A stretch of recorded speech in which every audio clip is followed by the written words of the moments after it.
Mahaviharya, Cakrapala, Muarut Jambi yang terlupakan. Historiografi, para sejarawan bekerja dalam pembentukan opini masyarakat. Sejarawan telah menghasilkan sekumpulan buku sejarah, kemudian pembaca selalu terjebak pada status quo. Filologi, memandang perbedaan yang ada dalam berbagai naskah sebagai suatu ciptaan dan menitik beratkan kerjanya pada perbedaan-perbedaan tersebut serta memandangnya justru sebagai alternatif yang positif. Arkeologi, sebagai satu disiplin ilmu tidak akan berhenti untuk rekonstruksi, catatan sejarah, selama sejarah belum menampilkan fakta sesungguhnya apa yang terjadi di masa lalu. Plagiator, bekerja serius copy paste, tulisan orang lain yang mengharuskan ada sejuta daftar. Referensi, berhulu pada satu titik pembuat kekacauan sejarah Nusantara, Koedes yang berhasil mengindianisasi Nusantara. Revisionis histori, adalah para pekerja yang berada dalam proses alami sejarah itu sendiri. Menyempurnakan, distorsi, subjektif penulis sejarah terdahulu. Konsep baru, tafsir, sejarah hari ini mungkin telah kuno untuk esok paginya. Apa yang ideal selesai tahun ini kembali mentah dalam tahun berikutnya. Dengan demikian penelitian arkeologi akan menjadi jalan tanpa ujung. Tafsir serta penulisan catatan sejarah pada suatu waktu dapat gugur. Berdasar penelitian dan kajian yang dilakukan setelahnya. Revisionis histori, secara alami bergerak menyempurnakan makna sejarah. Tidak ada pemaknaan abadi dalam sejarah. Sejarah dalam dekade waktu tertentu bisa dianggap sakral, akan runtuh oleh perkembangan kemajuan ilmu pengetahuan selanjutnya. Penghitungan awal Saka tahun 78 Masehi inilah yang menjadikan angka tahun peradaban dan kerajaan-kerajaan menjadi muda, dan lebih ke belakang lagi sejarah maju Nusantara Indonesia terdahulu menjadi hilang. Sebelum tahun itu, seolah tidak ada peradaban, bahkan sudah terlabeling Hindu atau Buddha. Kerajaan-kerajaan Nusantara, situs-situsnya juga ajarannya berasal dari India. Kapan dan siapa yang membawa ke sini? Apakah ada jawabnya?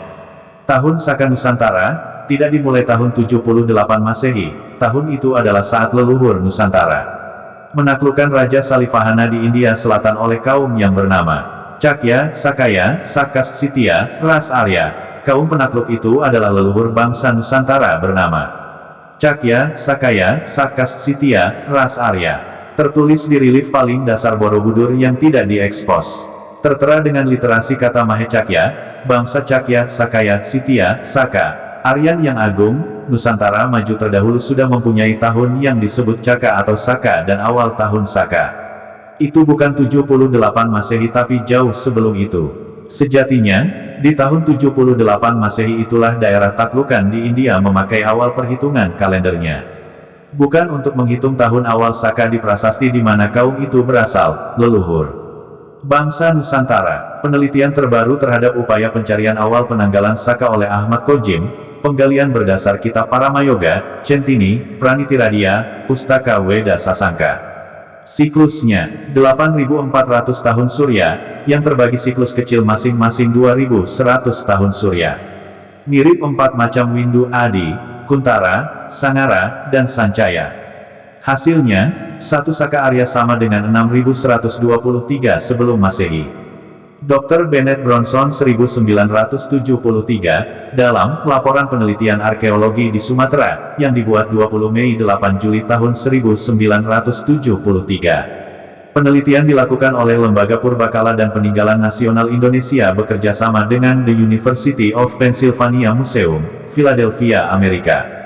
Dari gundukan tanah di kawasan sekitar Candi Utama Muara Takus, mereka menemukan artefak perunggu berwujud manusia berkepala gajah. Selain itu cermin perunggu yang salah satu sisinya dilapisi emas dengan presentasi mencapai 83%, artinya hampir 24 karat. Temuan lain, Vajra, juga temuan bata bertulis yang secara paleografisinya mantra berbunyi Omah Biknanta Kerham Patshevaha. Di dalam situs Candi Bungsu, ditemukan kotak tembaga yang di dalamnya terdapat 3 keping lempeng emas yang bertuliskan 1. Ohem, 2. Ah, 3. Hom. Di sisi kotak itu terdapat rabuk kremasi, tongkat dan senjata dengan hiasan permata di sisi kanan dan kiri. Bahasa lokal menyebut dengan pedang lonjong Sulo. Ketiga kata Ohem, Ah, Hom ada pada Hindu, Buddha, bukan hanya ada pada salah satunya. Ini terekam sempurna di Bali dan Bali bukan India. Masa abad 11 Masehi adalah masa penyelamatan kitab-kitab Dharmic original keluar Kadatuan di antaranya Tibet, Java, dan Bali.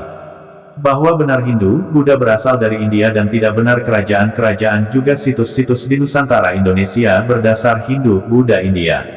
Sejatinya yang tergambar di situs-situs itulah ajaran yang mendasari lahirnya Hindu, Buddha dan Jaina di India. Simak ini tentang Borobudur. Fuana Cakapalakini terpublikasi bernama Borobudur. Ada 160 panel pada relief dasar Borobudur yang kini tidak diekspos. Bahasa dan ajaran yang mendasarinya asli ajaran leluhur kita, bukan dari India. 12 kata, Svarga, bukan, Nirvana, Nibbana, dan kata yang lainnya adalah Kusala Dharma Bayjana, Vinaya Dharma Kyesita dan Mahecakya ini membuktikan bahwa di tanah inilah ajaran Dharma original berawal dan berasal kini tersimpan sempurna di Bali, di masa lalu dibawa leluhur kita kaum Caka, Saka, Cakya, Arya keluar Nusantara Indonesia. Hinduisme adalah peleburan atau sintesis dari berbagai tradisi dan kebudayaan di India. Sintesis muncul sekitar 500-200 SM di India, dengan pangkal yang beragam dan tanpa tokoh pendiri tumbuh berdampingan dengan Buddhisme hingga abad ke-8. Dari India Utara, sintesis Hindu ini tersebar ke selatan. Akhir abad ke-18, Hindu menjadi istilah padanan bagi orang India yang bukan Muslim, bukan Sikh, bukan Jaina, bukan Kristen, bukan Buddha, mencakup berbagai penganut dan pelaksana kepercayaan tradisional yang berbeda-beda di India. Artinya, istilah Hindu itu sebagai antonim terhadap keyakinan lain. Kemudian kata Hindu dengan tambahan akhiran isme ditambahkan sekitar tahun 1830-an untuk merujuk pada kebudayaan dan agama. Istilah tersebut diterima oleh orang India sendiri dalam hal membangun jati diri bangsa. Untuk menentang kolonialisme, Hindu sebagai tempat berhimpunnya aneka tradisi yang koheren dan independen didukung oleh Sanskritisasi abad ke-19 di bawah dominansi kolonialisme Barat serta Indologi. Mulai saat ini istilah Hinduisme dipakai secara luas di India. Pangkal dari Hinduisme adalah Brahmanisme, ajaran Weda kuno atau berbasis Vedic, yang dibawa kaum Saka, Cakya, Caka, Aryan leluhur bangsa Nusantara. Artinya pemahaman ini dibawa oleh pendatang Arya. Bangsa asli India bernama Dravida. Asal-usul agama di India dimulai masuknya bangsa Arya Cakya, Saka yang membawa perubahan yang sangat besar dalam tata kehidupan masyarakat India sejak 3102 SM sampai 1300 SM, yang kemudian menulis Veda di sana. Di bawah ini adalah putra Nusantara Indonesia terdahulu, tercatat setelah Veda dituliskan. Dharmadasa 700 sampai 620 SM. Dharmapala 670 sampai 580 SM. Sanjaya Belataputa 6 SM. Sariputra 568 sampai 484 SM. Adi Sankara 569 sampai 537 SM. Sefarnatvipa Dharmakirti 610 SM 520 SM. Ada dua nama pada masa berbeda sekitar 1013 Masehi. Kumarila Batai 618 sampai 540 SM. Dapunta Hyam Krijanayasa 6794625 SM. RC Markandeya, abad ke-9 M. Fahami sekali lagi mereka di atas bukan Hindu atau Buddha, tapi yang diajarkan mendasari lahirnya Hindu, Buddha, Jaina di India. Setelah Veda dituliskan dan tokoh sebelum Veda dituliskan tidak tercatat. Bahwa Arya bukanlah penghuni pertama India dan peradaban Harappa, Dravida, ada jauh sebelum kedatangan mereka. Ini berarti bahwa bangsa Arya atau budaya Veda bukanlah sumber tunggal awal peradaban di India, bahwa sumbernya berasal dari tempat lain. Perubahan tersebut terjadi karena bangsa Arya melakukan integrasi kebudayaan dengan bangsa asli India, Dravida, dan selanjutnya integrasi ini melahirkan tiga agama India. Bangsa Arya setelahnya mulai menulis kitab-kitab suci Weda. Kitab suci ini dituliskan dalam 4 bagian. Seperti Rigveda, Samaveda, Yajurveda, dan Atharva Weda. Kaum pendatang inilah manusia yang berasal dari Nusantara, nenek moyang leluhur kita kaum Saka, Cakya, Caka, Aryan. Literasi kata ini terekam sempurna di Borobudur, dengan kata Mahecakya. Teks kalimat Mahabharata Udyoga Parva 108 dapat ditafsirkan bahkan disimpulkan bahwa Timur. Ini awal mula ajaran sebelum dibukukan menjadi kitab bernama Veda, lokasi yang ditunjuk. Sebagai timur, disinilah sang pencipta alam semesta pertama kali menyanyikan Veda.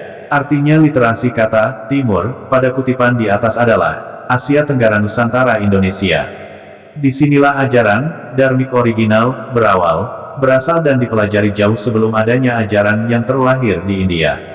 Jadi, pangkal dari Hinduisme adalah Brahmanisme, ajaran Weda kuno atau berbasis Vedic, yang dibawa kaum Saka Cakya Caka Aryan. Literasi teks kata Cakya, perhatikan kata Mahecakya. Caka adalah kaum leluhur Nusantara, tertulis pada relief dasar Fuana Cakapala Borobudur dengan teks literasi kata Mahecakya. Bangsa Cakya, Sakayat Sitiat Saka, Aryan yang agung, kaum Caka, sudah ada lebih dahulu jauh dari 78M dari saat menaklukkan Raja Salivahana India, angka tahun 78M ini yang disalah tafsirkan untuk menghitung awal tahun Saka di prasasti. Hingga hilang sejarah kita sebelum tahun itu, ini pangkal kerancuan sejarah Nusantara. Ajaran leluhur kita adalah Dharma, Dhamma, Dhammo terekam pada literasi kata Kusala Dharma Bayjana di figura dasar relief Borobudur. Ajaran asli Nusantara, Dharma, dan para keturunan Brahmana ini masih ada di Bali. Jadi, benar Hindu-Buddha berasal dari India dan tidak benar situs-situs juga ajarannya di Nusantara Indonesia berdasar Hindu-Buddha dari India. Dharmik original, dibawa oleh kaum Cakya, Caka, Saka, Arya, leluhur bangsa Nusantara Indonesia yang di kemudian hari mendasari lahirnya 3 ajaran di tanah India, Hindu, Buddha, dan Jaina.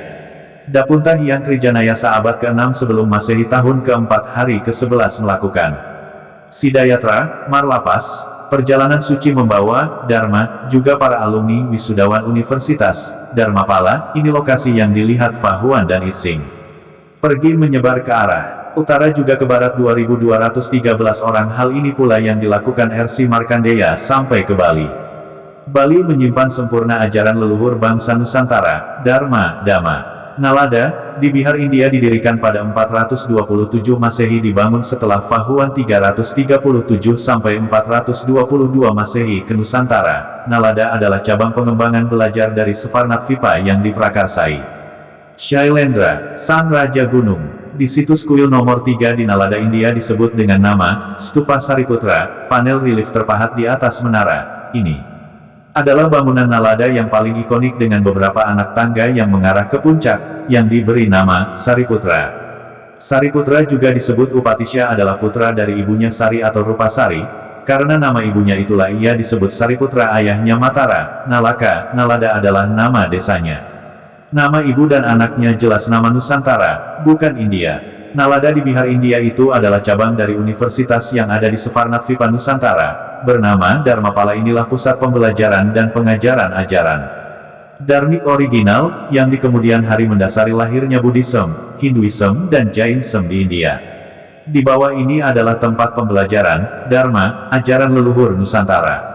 Pada hari ke-14 dari setengah bulan yang cerah dari asal 5391 SM, mulai dibangunnya bangunan megah ini, bernama Fuana Cakapala, kini terpublikasi bernama Borobudur. Kemudian setelahnya pada 5082 SM dibangun Candi Megah dengan 3 induk bangunan utama di lokasi dekatnya bernama Paranata, kini terpublikasi bernama Prambanan. Mahaviharya, Dharmapala, di area Muara Takus, Kampar Riau, Sumatera adalah pusatnya yang tersebut di atas, yang pernah dikunjungi Atisa di Pamkara Ridge, tanah leluhur Dalai Lama asal Tibet, Fahien juga Itsing, untuk belajar. Mahaviharya, Somapura, di Bangladesh. Mahaviharya Vikramasila, Bagalpur. Mahaviharya, Nalada, Bihar India. Mahaviharya, Cakrapala, Muaro Jambi. Svarnatvipa Indonesia, adalah tempat awal sumber belajar falsafah utama dasar, Dharma atau Dhamma. Inilah Dharmik original, yang tergambar di Borobudur, tersimpan sempurna di Bali, mewarnai India. Santosaba tanggal 30 Januari tahun 2022. 0813-2132-9787